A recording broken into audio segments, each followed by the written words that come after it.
since I've used inside nest boxes, I personally don't think that the amount of addling and dead in shell that you get has reduced massively, because I don't think nest boxes don't get disturbed so much.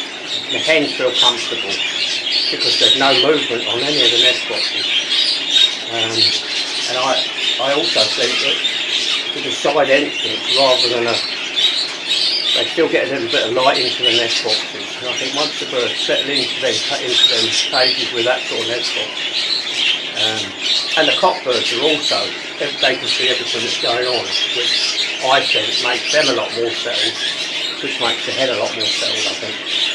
Because if without the old nest boxes where the entrance was from the back of the cage into the nest box, sometimes the cockbirds would go and they would dart into the nest box, and then that, I think, disturbs the hen a little bit as well. But no, yeah. Best thing I ever did, going over to plastic cages. You've got 32 all plastic cages inside nest boxes. So different from wood. And they can be opened up. Do you use them? Do you open them at all, or do you? No, they're only going to doubles. Because they're all 2-cage units. Yeah. So they can either come in at 2, but I've never used them as stock cages. I don't use them.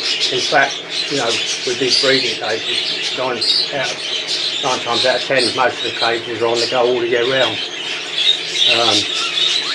And I've always thought that who did you get these from? You've got birds, the budgies, and one rule I do have is if you can't breed with it and you don't show it, you don't keep it. So if I've got birds that I can't show for some reason, either feather problems or flecking, then I utilise them in the breeding cages more. And I think with the birds now that the seasons have changed so much, the birds' fitness, I think you have to monitor the birds as they come in and out of condition. So you might have a bird that comes into condition in June or July, while other birds come into condition September, October. You've got to be prepared if you're keeping birds for a certain reason, is to make a point that it does come in condition, irrespective of the time, and you want to use it, you get in the breeding cage. So you breed all year round? I do, yeah. I do enjoy the breeding, but I also think that I like to try and get the best out and the most out of good cockbirds that I can. I keep less cockbirds now than what I have done, but I'm quite happy to utilise the cockbird if he's been in one cage and he's fertilised a full clutch of eggs. And if it's a cockbird that I want to use with another hen, then I will take him away as soon as that first hopefully hatches. I will then remove the cockbird and run him into a second hen. And by that way, once he starts feeding, you find that the breeding cycle of the cockbird will go back into feeding mode. So he's still, before he starts feeding, he's still on a reproductive cycle. And if you've got another hen that's already waiting for him, that's been in a cage on her own for a couple of days, as soon as you introduce that cockbird to another hen, he's stimulated by a new hen. Secondly, she's stimulated because she's now got the cockbird with her. So it doesn't always work, but 9 times out of 10. Canary people do it a lot, don't they? Yeah. I've tried running 1 cock with 2 hens every day, but it's never worked for me. And I think you've got to be very hands-on to do that.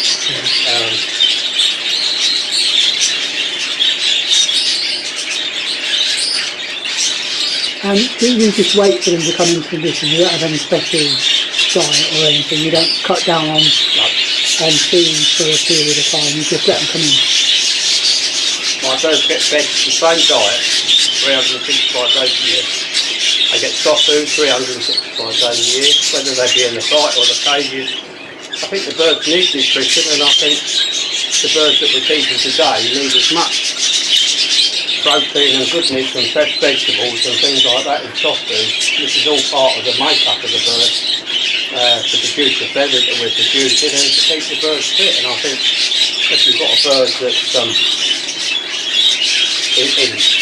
important part of the breeding team, you've got to maintain the fitness of it, and you just feed it every day a good balanced diet. you know, I know there's a lot of people that run their birds right down and put them on basic feed and water for 2 or 3 months. I think that might work for them, but I've never used it. And you feed the same in the main flight? Yeah. Because I think sometimes if you need a bird out the flight for breeding, you're in a position to go in and get one out there and then. And there's no change to the diet whatsoever. And nothing added when you've got chicks in the nest box, same stuff? No. And do you use, any particular additive you use, any particular, no, or just fresh vision? No, all I feed is Superbird soft food, which I add 4 types of fresh vegetables every day, which is broccoli, carrot, cress, spinach. That goes through the multi-processor, and that goes in, and I feed quite a lot of dry oats into it as well, because I do feel that the birds need to boost up a little bit, especially this time of the year. It just adds a little bit more weight on them. I don't feed any vitamin supplements in the water. The only thing that I ever put in the drinking water is cydectine, which is an anti-mite prevention. Which cydectine is a internal and external parasite treatment, so that not only does it kill mites, it also kills any forms of crop mite. It also kills worms if the birds have got them. And that is done on a repeat basis every 16 to 18 weeks for 3 days at a time. And do you do that with the breeding cages as well? Yeah, as the birds are. The birds when they're breeding, every bird gets treated the same. The flights get treated the same, even the babies get treated. Because it only takes one bird for the crop infection to spread it through, and that could be transmitted easily enough. So no, every bird is treated the same. And in the flight you've got a salt block, is that? Got the what, sorry? Salt block, is it a salt block you've got in the flight? The salt block? Yeah. That's Himalayan salt block, which I think is very good for the birds. Not only that, at home bargains they're £1.99. If you buy them anywhere else they're about £6 to £8.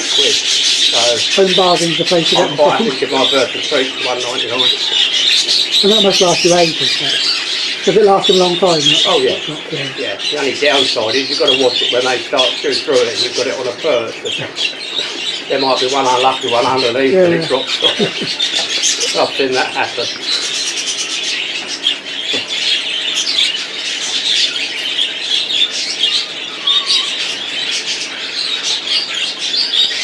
I did notice you use quite thick perches. Yes, I've always tried to alternate the perches. I don't know why. I mean, many years ago there was the thing that around perches the birds couldn't grip properly, so we all introduced square perches, and I think it's just gone on from there.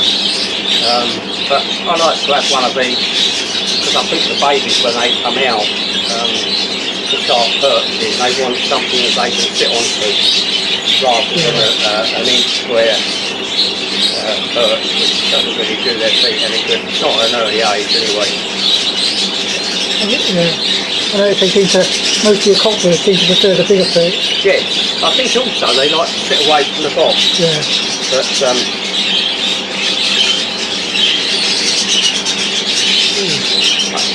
regarding mating, I mean the birds book, I've seen birds mate and spread on both perches, so I think to an extent that's a bit of a old wives' tale, you know. I think if a bird's fit, I think I need to see birds spreading and mating on the floor. So. Yeah.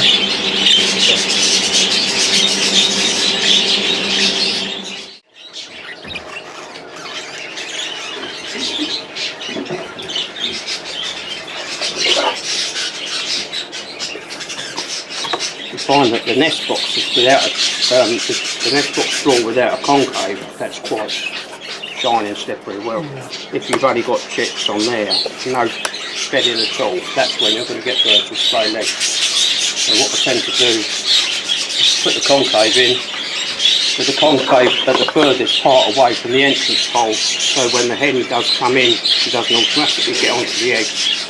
And then at 3 weeks, 4 weeks when the chicks are that age, then I'd remove that and that just add more bedding to it. Right. This incidentally is the one that needs repairing, which I dropped because I think that it gives that extra depth into the nest box. Stopping from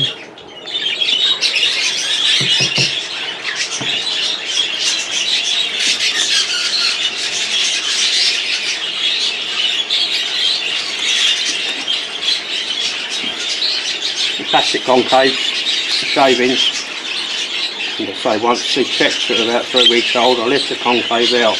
Being concaves are about an inch thick, so that gives the depth of another inch of depth of bedding, which I find. But I like the concaves in there, I like the shavings, and since I've been doing that way, I don't find that I get birds with stray legs at all now.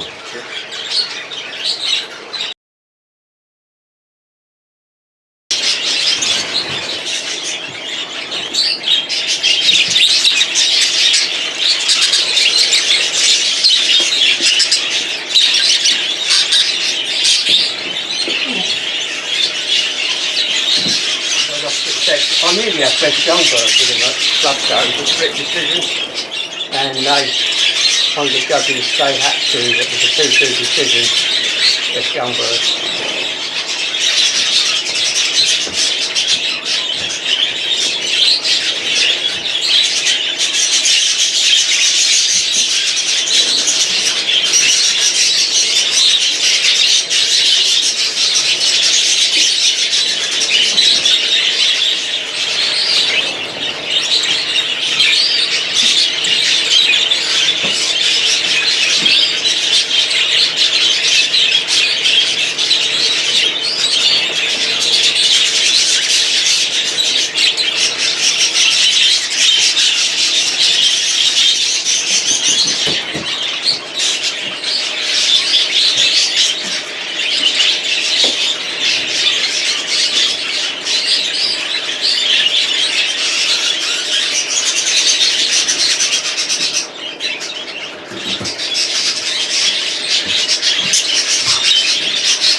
Cobalt was 2018 breed, very late breed, was September 2018, came down from a very good spangled cock which is now breeding in box 2.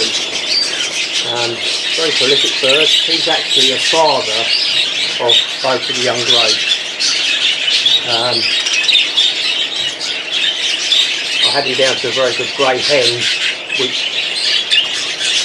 I don't very often put greys to blue, greys to cobalts, because obviously it does give you more dark patch birds, but they just complement each other. And I think that the way things are these days with budgies, we don't have them long enough now to be able to pick and choose how we pair them up. So I think if the birds complement each other and they look good together, you know, again, it's an old thing. I always say, if it feels good, if it looks good and it feels good, eat your gut, go for it. And I think that paid off really, because the young cocks in 2 grey cocks with the brothers, it's obviously produced some good stuff out of them. The grey cock that's in with the cobalt, he was a 2020 bird. Unfortunately, he didn't get shown at all 2020 because of the restrictions. I've shown him twice in 2021.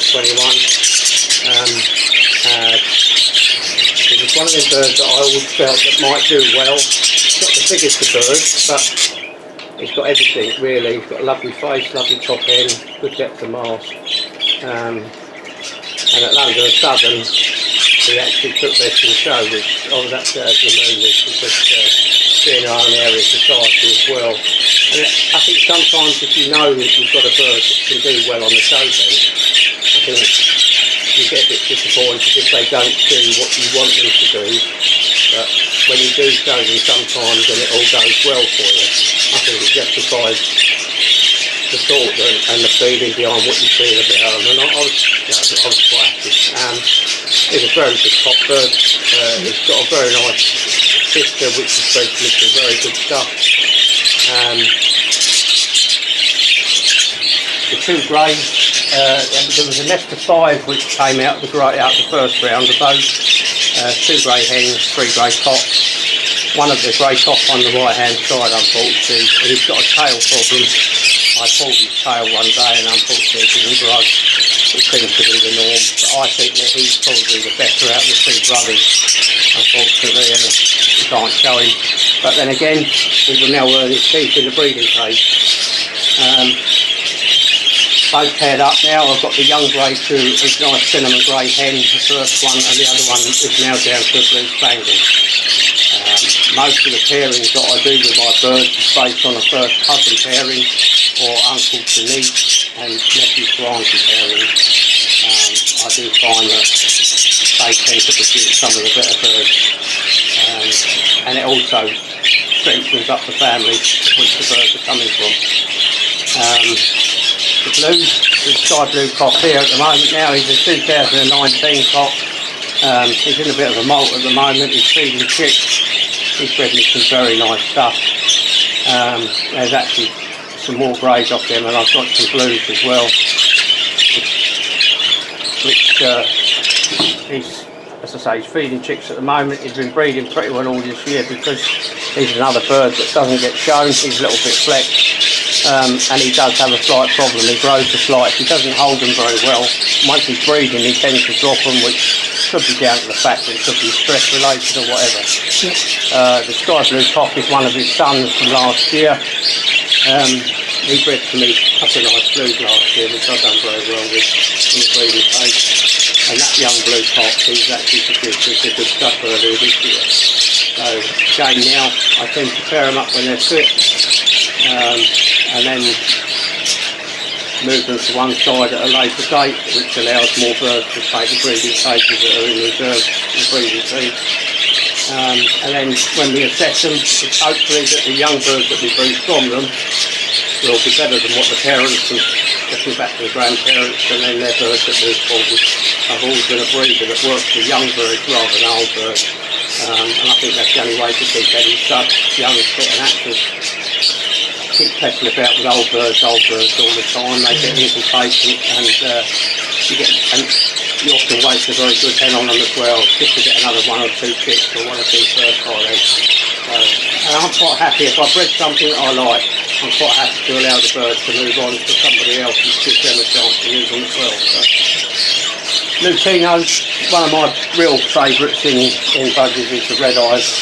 We're keeping red eyes now back to 30 plus years now, but the 2 lutino cocks are both half brothers.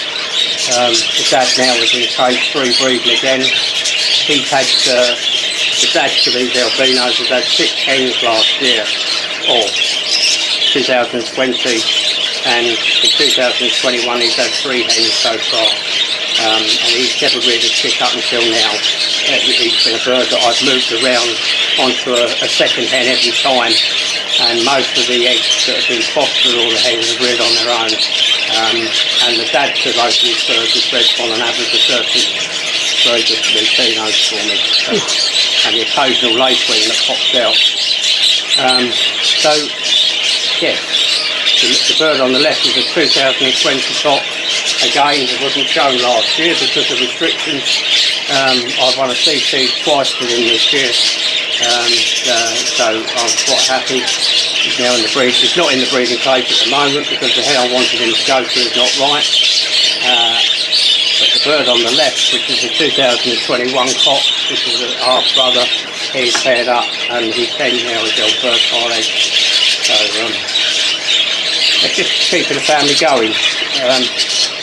Obviously, one of my main interests in red eyes is also the albinos, which I've done very well considering the time that I've kept them. They're not the easiest birds to improve the albinos up against lutinos. That cock there is the 2021 cock. He's only just 5-6 months old. I've had some very good albinos this year again. A lot was in the breeding cage, but that is another important bird. He's a brother to the one that I've got down breeding at the moment. I think that will make up into a good bird.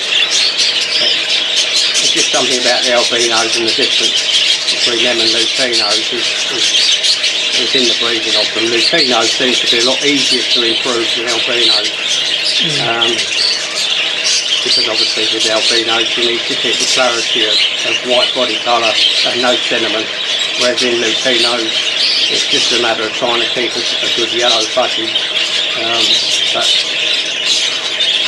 it's all part of the fun. Most of my lutinos and albinos are related in some way, because my outcrosses for both of my red eyes, being it the lutino or albino, I use dark eye hens with the non-eno hens. We class them as dark eye hens, and by pairing red eye cocks with dark eye hens, you will produce red eye hens for the youngsters, and the cocks will be split. My main purpose to do that is to introduce the young lutino or albino hens and then sort of pairing into the breeding team the following year. That then brings you a bit of fresh blood in. It also tries to complement the type of bird that you're breeding, which doesn't matter whatever colour the birds are. I think all your birds have got to be based on a competitive standard, because if you're breeding exhibition birds, to me there's no excuse because of the colour why you can't get it to be a very good budgie sitting on the perch. So by bringing the dark eye hens into the red eyes and producing my outcross hens, the fresh hens, that way it also brings in the characteristics of the best normals into the red eye family. So that's the glory of producing one or two picked hens, fleck hens, things like that. So there's always a way of using them into the red eye. So if you've got a decent fleck hen, you put them into your into the red eyes. If it's competitive, yeah, if it works right. I've got a very good fleck hen. I'll catch it up. She's only a baby. She's actually a brother, a sister to the grey cock, to the grey cock. And you use her now in with She will go to an albino cock. Yeah, definitely.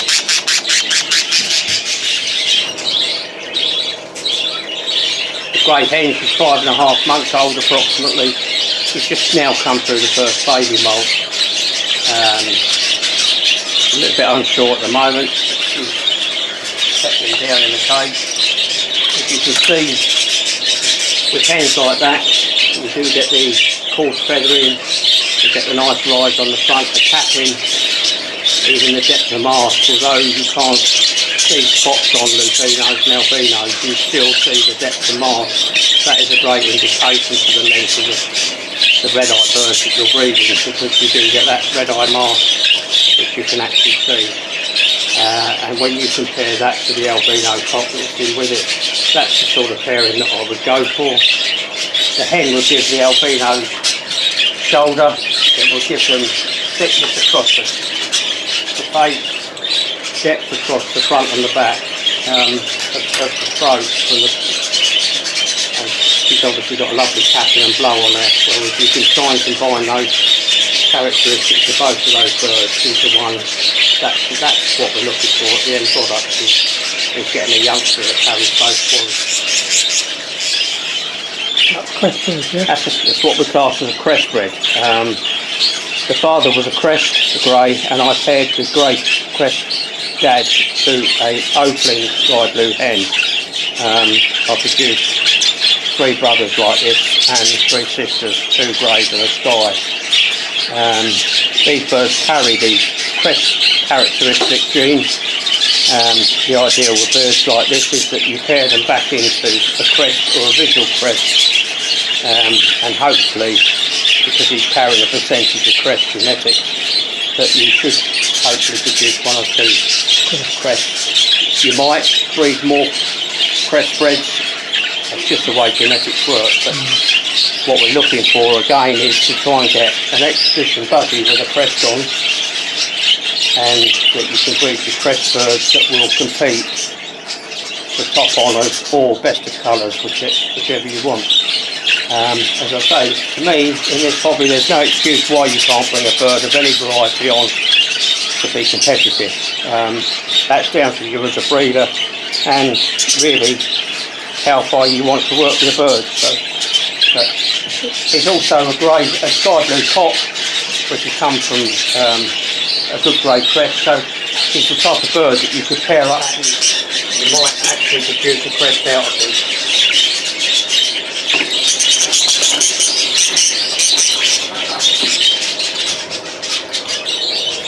He certainly doesn't disgrace himself. No. Again, thinking in front of yourself, how would you like to breed a bird like that with a full circle of crest on top of it?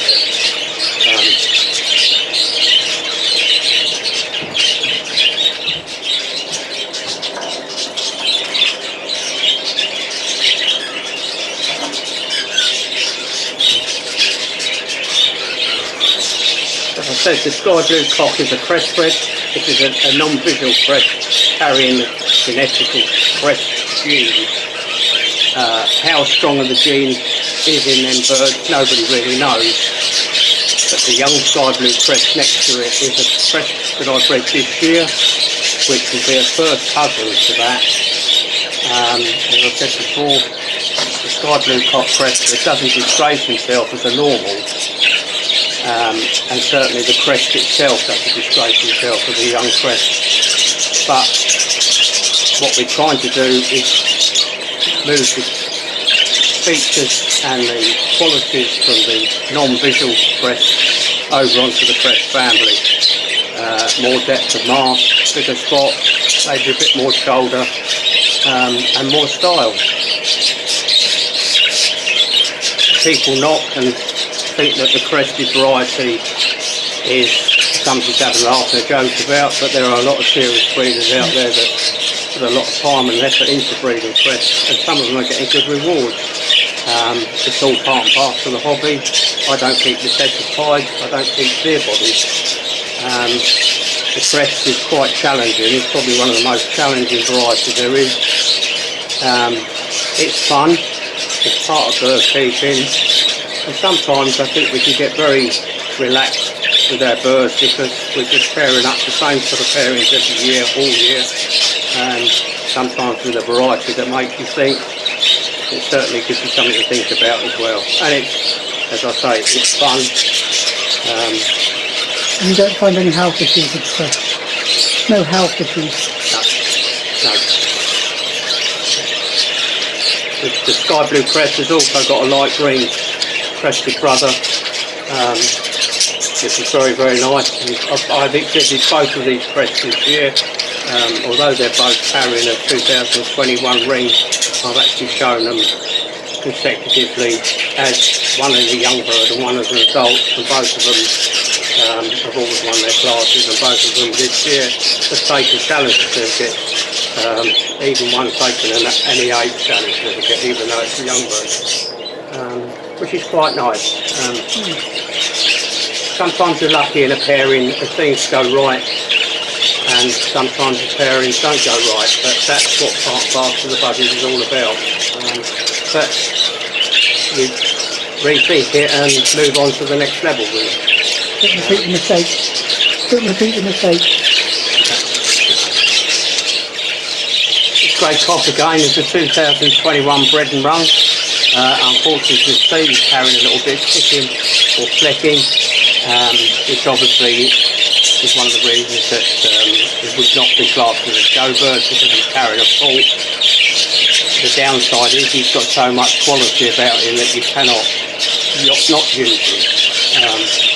By selecting the right sort of hen, then hopefully you can breed birds with his qualities but without the fleshing. He is a direct son off of the sky blue cock. They was bred in 2021, and it's obviously improved on the father, and that's really the way when you're breeding livestock. You want to move is to keep moving the young birds forward and improving. But it's probably one of the biggest birds that I've bred this year, overall size. He's very well spotted, and he's actually now got one fertile egg so far, and the hen is just starting to lay now, so we'll fingers crossed with him at the moment. It's early stages, a long way to go yet, but we will see. I've actually got him paired up to a grey hen This is an older hen. She's a 2018 hen. This is very clean. She's very, very well bred. And the reason I paired him up is because all of a sudden she had a bit of a funny turn and she's lost complete use of one foot, although she still manages. As you can see that they're both very much happy with each other. There's a nice pair bond there.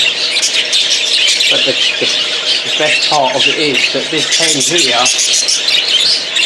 is the mother of these grey cocks, and it's also the mother of that grey cock. So with what the qualities that hen is carrying, which is a bit of an unknown entity, judging by the young birds which we've bred over the last 2 years, compared to that type of cock, what we're just hoping is maybe we just take the birds on that little bit further, and then I can say that it's probably done a good thing. So I think this will probably be our last year to breed it, because she's a 3-year-old hen now, and obviously, but all the time she's happy with it, and if they're producing fertile eggs and chicks, then I will just let them go until she tells me otherwise. So. Especially if they're producing things like that. Especially if they're producing quality like that. Yeah. Which is that is nice as well. But I think sometimes the problem with this hobby at the moment is that we've got so many breeders now that are moving birds into the real extreme, and we've all been there. We've all using big hens built like rugby players, and they're actually no good at all. They don't lay eggs, they don't rear chicks, they're lazy, and half of them, once they get to a year old, that they just do not breed at all. So over the last 3 or 4 years I've tended to move my hens back to very more feminine hens that will produce for me, hens that will lay eggs, hens that will rear chicks. But visually they're very, very well bred. Yes, we've all got hens that we want to show, and some of them are very good show hens, but they're not always good breeding hens. And we also get the other extreme where some are very good breeding hens, but they never make the show hens. I tend to like the hens that will breed. The femininity we must have in birds. And the femininity also gives your other birds a bit of style and a bit of charisma. And I think that's what we all need. There's nothing worse than having good birds that sit there like a sack of spuds and they just don't do anything. But even birds like the grey cock and all of these grey cocks, they're not the small birds, they're very big birds, they're very carrying a lot of feather, but they're very active. And that's what you want. You want birds that will move about.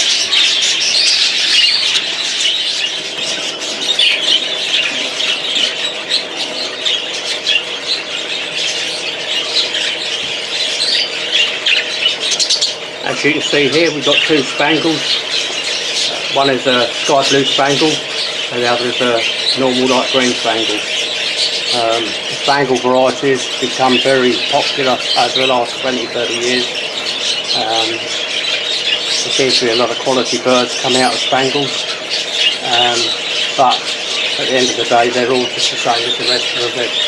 They've all got a use. Spangles are very versatile birds, because not only will you breed spangles, you'll also breed normals from them, and quite often the normals are of a good quality as well. But these 2 spangles here, the sky blue spangle is an older cock, which really is just now used as a stock bird. He's an excellent father. He's a very good foster bird. We can put eggs or chicks under him and the hen that he's with at the moment, and they will rear them, no problem at all. He's worth his weight in gold birds like that. The light green spangle is a 2020 bird. He's actually a nephew to the sky blue spangle. The blue spangle had a brother which was a normal sky cock, which was the father of the light green spangle. He was one of 4 in the nest, 2 spangles, cocks, 1 spangled hen and a sky blue hen. He's obviously been retained because he's got quality. He's never been shown, he's never been out on the show bench at all. again 2020 bred last year because of the coronavirus. We didn't get birds to show, so again he's now earning his feet in the breeding cage. He's bred me some very good hens. Last year I fed him up early, and I bred a couple of very nice hens from him. I've now got him paired up to a very nice hen, which I'm hoping to move the birds on a bit further. So by doing that, I can also then use half brothers and half sisters pairs if I want to, which I'm not always in favour of doing, but if the quality's right, then so be it.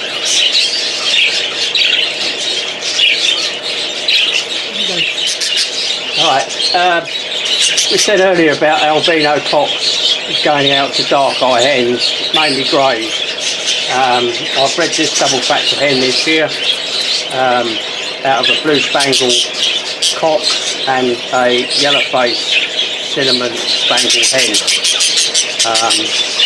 I've bred a number of double factors, and when I found that the double factor hen was a hen, and also she's a dark factor double factor spangle, well that means she's a cobalt spangle. My decision was to pair her up to probably my best albino cock that I bred this year, 2021. He's one of three brothers in the first round, and to me he's a very high standard albino cock for a young bird. He's got length, he's got capping, he's got style, thickness. The hen carrying a lot of feather, very broad shouldered, very nice across the top of the face, but she's still got a little bit of femininity about her, and I just felt that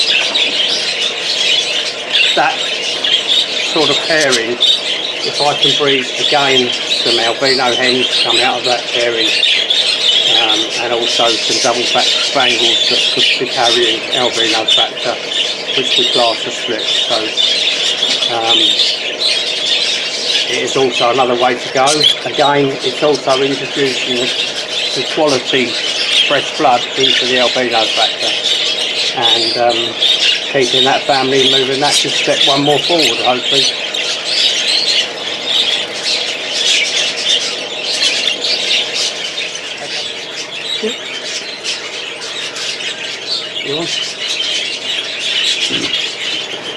I keep saying about moving the albino family forward. This is an albino hen I bred last year, 2020. One of my biggest disappointments last year was not being able to show this hen as a baby hen. I think she's absolutely phenomenal. She's not extreme, she's not hard feathers, she's a very soft, silky feathered bird, which is something I like on my birds. I think it means that the birds are a little bit more lethargic. They don't get so lethargic with hard feather, but for an albino hen, or just a hen on its own, she's got total quality about her. And being an albino hen, I just think it just gives you that little bit extra mile, really. At the moment she's in the breeding cage, so she's not looking 100%, but I bred 4 rounds off of her last year continuously, and I think it was a total of 19 chicks over 4 rounds that she produced.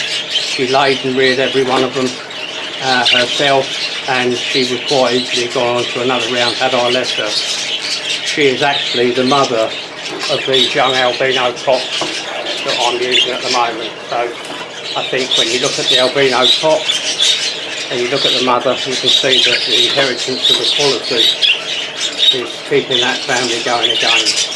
She's actually down breeding again now to the same cock that we had her last year, so we're hoping that she's going to produce more. But as I say, for an albino hen, I bred a very good hen in 1997, which had 4 beds in shows before she was even 6 months old. So I think this one makes it look like a pet bird. I'd just love to have got her out last year as a baby. I really would. It's a shame, isn't it? Shame you lost that year.